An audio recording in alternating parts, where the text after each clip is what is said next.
तो आज की डेट में भारत एक विश्व गुरु बनने जा रहा है और आज फिर से विश्व हमारी तरफ हमारी रीति नीति परंपरा और संस्कृति से आकर्षित होकर के देख रहा है। ये भारत का चरित्र है। कुटुंब पर ध्यान नहीं देंगे तो जीवन सार्थक कैसे बनेगा। हम कहाँ रहते हैं, हमारे आसपास कौन रहता है, हमारे पड़ोसी कौन है, उनके सुख दुख क्या है, किसके साथ क्या चल रहा है, कहाँ हम सहायक हो सकते हैं, समाज में हम अपना कहाँ योगदान दे सकते हैं, इसके प्रति हम सबको जागरूक होना। पहले जमाने में दूर दूर तक पता होता था कि पूरे गांव में कौन कहाँ किससे क्या बात कर रहा है, ये सबको पता होता था। उससे क्या होता था कि एक बच्चों के अंदर भी होता था कि अगर हमें सड़क चलते कोई टोक देगा तो उसमें बुरा मानने का कोई बात नहीं। वो चाची, वो मामी, वो बुआ, किसी ने कुछ कह दिया तो उस चीज को बुरा कोई नहीं मानता था। आज आप बच्चों को करेक्ट कीजिए तो उनके माता पिता आपसे लड़ने आ जाते। शिक्षक अगर कुछ कह देते हैं तो पेरेंट्स आ जाते हैं अगले दिन, आपने हमारे बच्चों को ऐसा क्यों कहा।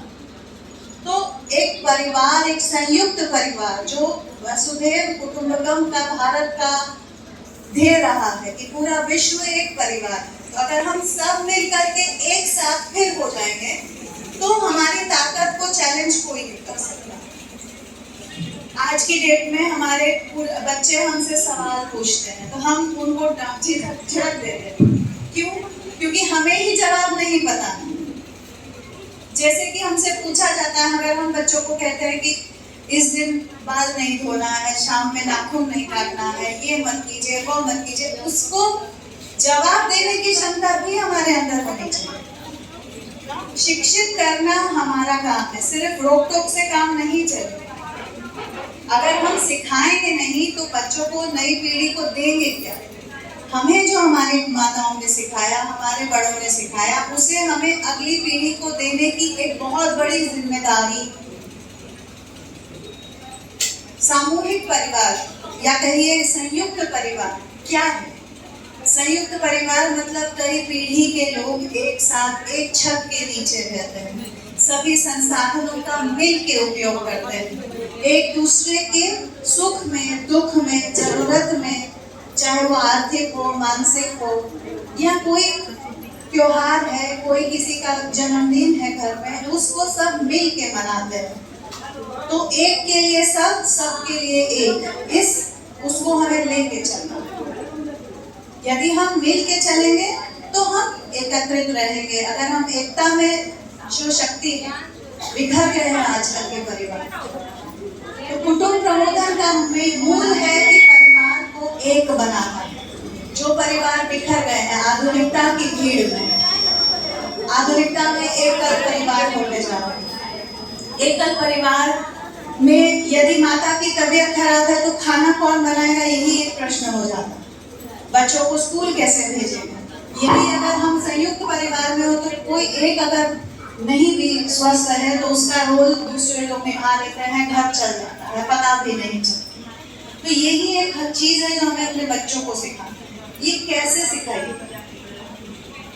सिखाने के लिए हमें एक नियम अपने घरों में बनाना है कि हम पूरा घर, ऐसे तो रोज बैठना चाहिए लेकिन रोज नहीं तो कम से कम सप्ताह में एक बार पूरा घर एक साथ बैठ करके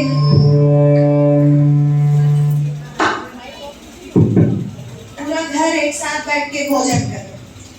छोटे से छोटा सदस्य, बड़े से बड़ा सदस्य घर का एक स्थल पर बैठ करके भोजन करें। और उस समय कोई शिक्षा नहीं, कोई नियम कानून नहीं, उस समय एक जनरल डिस्कशन है घर में। कोई एक सामाजिक बात उठाइए, कोई दिन भर में क्या हुआ, दिनचर्या, और जनरल हम सबसे बात करें कि सबके जीवन में क्या चल रहा है, बच्चे क्या कर रहे हैं, कौन क्या पढ़ रहा है, कितना अचीव किया है, कहाँ जा रहा है। इस सब को अगर हम बातचीत करेंगे, छोटा बच्चा यदि कोई नहीं भी समझ रहा है तो वो बैठने की आदत, इसको कहते हैं श्रवण संस्कार। बड़ा कोई बोल रहा है तो उसको बैठ के सुनना है। समझ नहीं आ रहा है, डिस्कशन का हिस्सा हम नहीं बन सकते, लेकिन हम बैठ के सुनेंगे।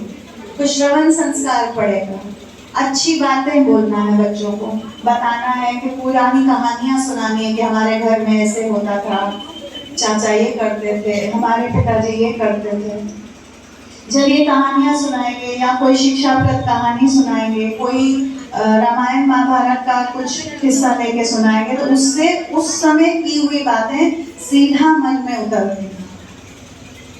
उसी के साथ मोबाइल रख देने का एक घर में नियम होना चाहिए कि जिस समय खाना खाएंगे कोई मोबाइल नहीं, कोई टीवी नहीं, हम आपस में बात करेंगे। हम भूल गए कि हमारे आसपास कौन रहता है, मोबाइल से हम दुनिया से पास आ रहे हैं, अपनों से दूर हो गए। मोबाइल में बच्चा क्या देख रहा है, इस पर भी बहुत जरूरी है ध्यान देना।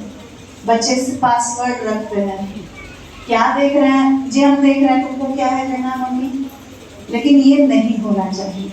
हम पारदर्शिता की आदत बच्चों में डालते हैं कि हम क्या कर रहे हैं, हमारे पेरेंट्स को सबसे पहले। इससे एक चीज होगा, अगर आप इस तरह से नॉर्मल प्लेटफॉर्म पे बच्चों से बात कीजिएगा तो उनको कभी भी कोई परेशानी आपसे शेयर करने में डर नहीं लगेगा।